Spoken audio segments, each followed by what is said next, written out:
Hello, on today's session of How It's Done, we're going to show you how to properly prep a shower for tile. We're going to show you how to do a traditional shower mud pan. First thing we did is we added some backing where necessary. We also straightened and leveled the walls out by using rigid cardboard shims. We added some insulation, and this is an exterior wall, so we used 4mm plastic for a moisture barrier.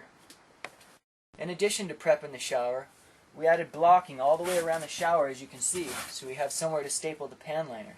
We're going to use a 30mm pan liner for this shower. One of the most important steps before putting the pan liner is doing a pre-slope.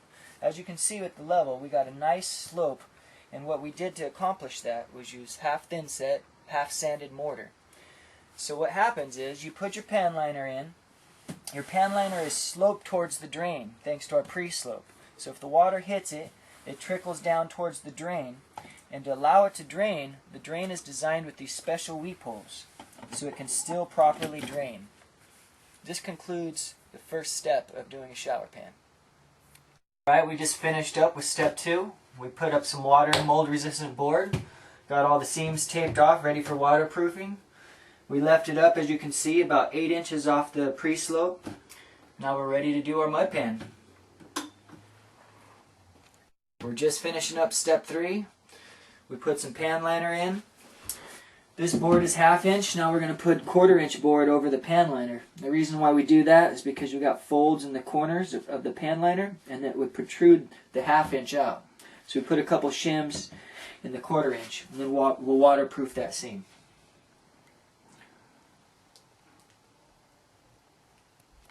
Moving on to step 4, we're going to do the dry mud pack. So what we did first is we covered up the pan liner with 1/4 inch water and mold resistant board. We waterproofed it on both sides and the edges because it is sitting down in the floodplain.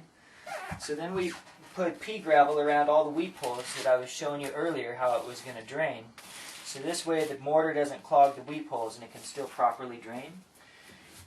And so the last step before is we wrapped our dam with metal lath. On this side the mud pack is going to hold it down. The reason for doing this is because we don't want to penetrate any of the pan liner anywhere with any staples or nails or anything. So this side we could staple, and then after we complete the mud pack, we'll use 100% acrylic additive, water and mold resistant board, and we'll create a rigid dam, and then we'll waterproof that 3 different times.